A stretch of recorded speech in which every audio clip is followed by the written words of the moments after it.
Oh, welcome back. 9:43, a little bit of change on this Monday morning.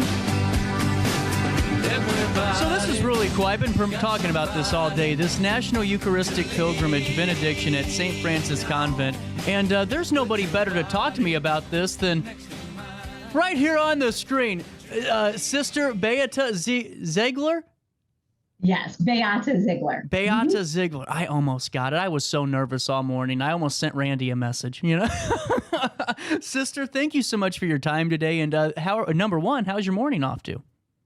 It's going very well. Thank you. So I've seen a couple of posts about this National Eucharistic Pilgrimage and just seen a couple of pictures that were posted and how big of a deal this is. So take me through this. On Tuesday, tomorrow, the pilgrimage is going to be stopping at the convent, correct?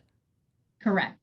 And yes. Now take me through, if you could, the overview of what this pilgrimage is and just the prowess of the importance of it, too.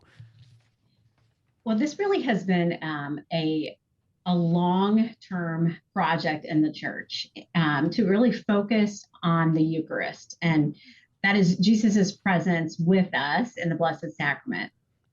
And so there was a Eucharistic revival that has happened since 2022 to 2025, and really trying to renew the faithful in their belief in the Eucharist, and just how blessed we are that the Lord is with us at any time in all of our churches.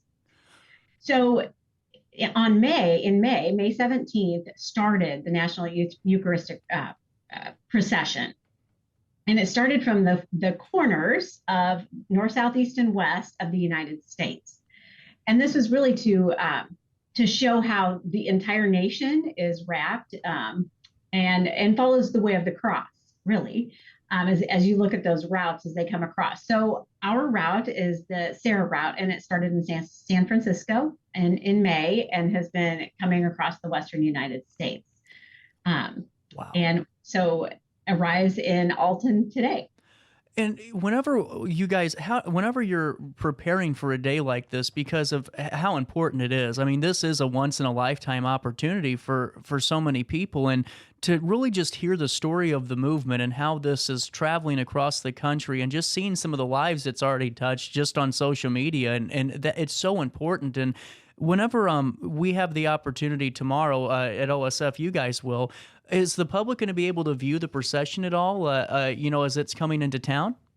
Yes. So tomorrow morning at 8:15, there is a Mass at St. Peter and Paul Parish. And then they are processing from St. Peter and Paul here to St. Francis Convent Chapel. And that's where we'll have benediction. And then from here, we'll leave and process over to St. Mary's.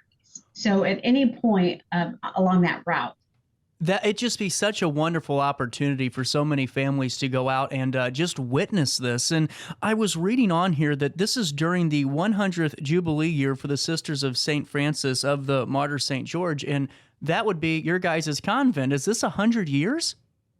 It's 100 years since we came to the United States. Yes. So we came in December of 1923.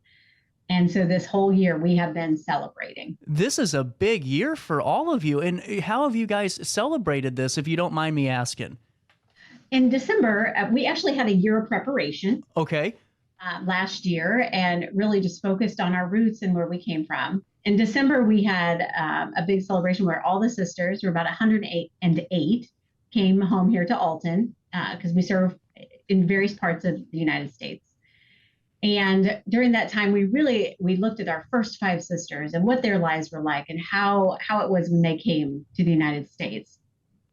And then throughout this year, actually this coming weekend, we have a big Jubilee picnic with all of our families and friends, and probably 400 to 500 people will gather. We're going to be down at the Riverfront Amphitheater with all of those folks. And so it's just been an ongoing time of gratitude for the blessings that God has given us here in the U.S.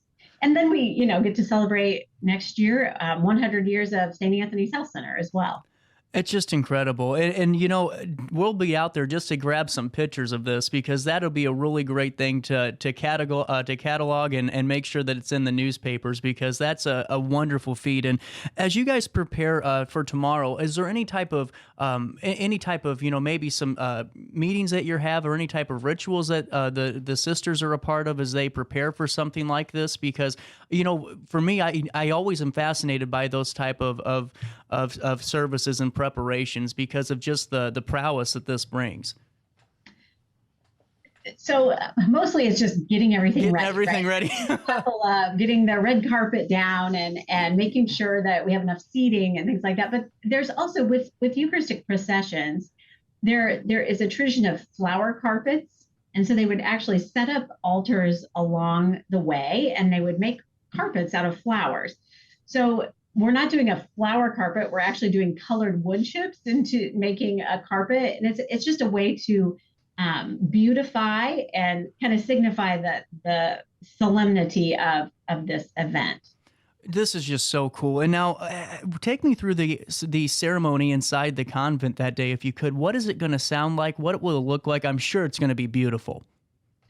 So as the procession gets to the circle there on College and Central, we will have our banner holders. So there's banners that will process right in front of the Blessed Sacrament, and the monstrance will be under a big canopy. And so we will process in and then up the chapel stairs and then into the chapel.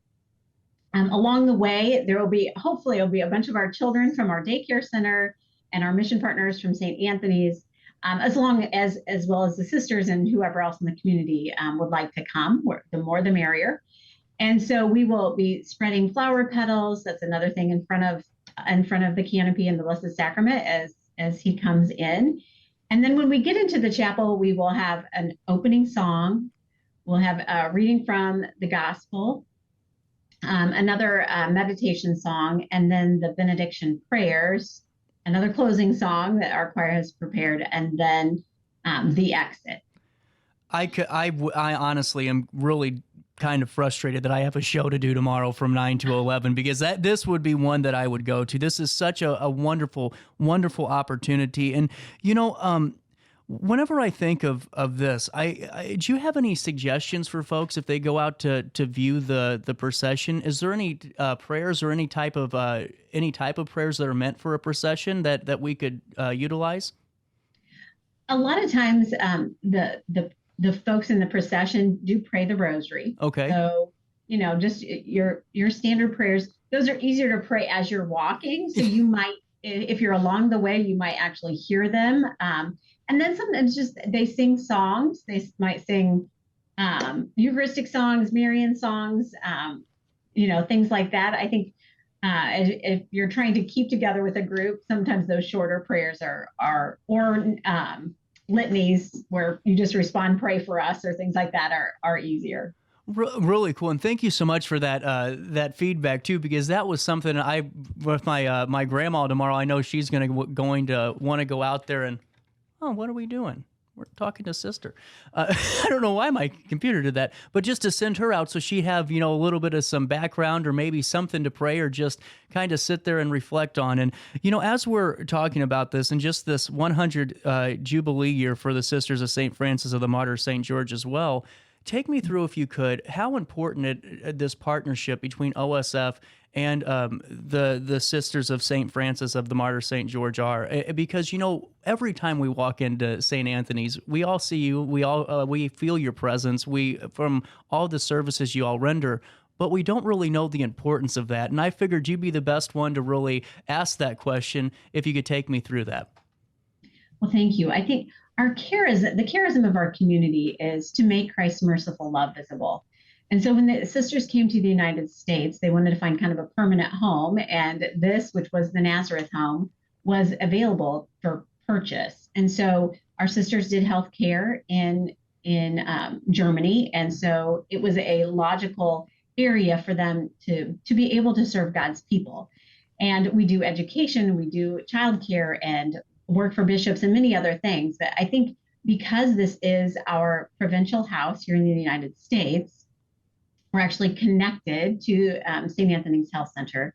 It's always been dear to our heart to care for people when they're most in need, and sometimes when we are ill, um, and our bodies are afflicted. It is a time really when the Lord can come and touch our hearts at the same time, because Yeah. we're open and we're vulnerable, and so it's a beautiful expression of God's mercy. It really is. And I'm so glad I asked you that question, because so many times we don't really talk about the convent portion of St. Anthony's and what the sisters do, because my grandma worked at St. Anthony's for a very long time in ICU, and just really took me through that partnership and how important it is, and what you guys do day in and day out. As we're wrapping this up, and as we've been talking about this really special once-in-a-lifetime opportunity, the National Eucharistic Pilgrimage Benediction at St. Francis Convent Chapel during the 100th Jubilee year of the Sisters of St. Francis of the Martyr St. George, is there going to be an opportunity after Tuesday to to view this in the area, or are they going to be moving pretty quick to their next destination? I think they'll be moving pretty soon to their next destination, but we didn't plan this. This is great. So we have an adoration chapel. So as you come into our property off the circle, right there is our San Damiano Adoration Chapel. And actually, we have just gotten a lift put in so that it is now handicap accessible for those who have special needs as well. But it is open every day for Eucharistic adoration. So, this extends on, and so we are most welcome. Anyone is most welcome to join us in prayer there. And it's open every day from 7 a.m. to 8 p.m. This is just, I'm so glad we had this interview, because so many people need that information as well. I didn't realize that it was open for me to come in throughout the week. Absolutely. This is wonderful. And before I let you go, is there anything else that we need to get out about this very special morning that awaits us tomorrow? I think just if people just open their hearts to whatever, I think the Lord has a plan for every person that can be touched in our community here in Alton. And so just to really pray that we're all open to whatever blessings that he has for our community in particular. Absolutely. Sister, thank you so much for your time today. I hope that tomorrow goes well, and then we'll see you at some point with the reporter on Friday, you said, or Saturday? Saturday. On yes. Saturday, you'll see a reporter out there grabbing some shots. This is something we have to celebrate as well. Have a great rest of your Monday, and we'll talk again soon. Thank you so much. No problem. At 9:55, a little bit of change. We'll take a quick break, and we'll come back with Lucy Haskell Playhouse right after this on Riverbender.